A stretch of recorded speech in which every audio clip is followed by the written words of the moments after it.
22h, les premiers résultats tombent et sont aussitôt projetés sur la façade de Big Ben à Londres. D'après un sondage sorti des urnes, le leader des conservateurs David Cameron arrive en tête avec 305 sièges sur 650.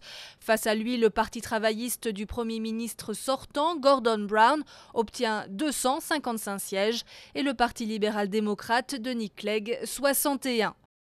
David Cameron n'obtient donc pas la majorité absolue qui lui aurait permis de former un nouveau gouvernement dès ce vendredi.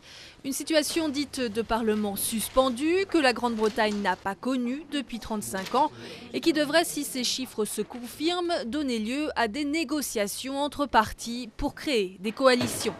Le Lib Dem, dont le nombre de sièges est bien inférieur à ce que laissaient présager les sondages, ou d'autres partis plus petits, pourrait donc se poser en faiseur de roi en choisissant de s'allier aux conservateurs ou aux travaillistes. Pour le Premier ministre Gordon Brown, la partie n'est donc pas terminée. En cas de coalition avec le Lib Dem de Nick Clegg, les deux partis disposeraient de plus de sièges que les conservateurs. S'il ne parvenait pas à former d'alliance, Gordon Brown n'aurait pas d'autre choix que de démissionner.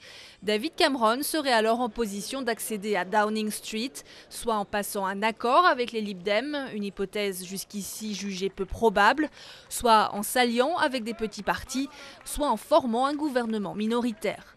La plupart des sièges devraient être attribués dans le courant de la nuit. Les résultats définitifs complets ne seront pas connus avant la fin d'après-midi vendredi. Et c'est là vraiment que les tractations vont pouvoir commencer.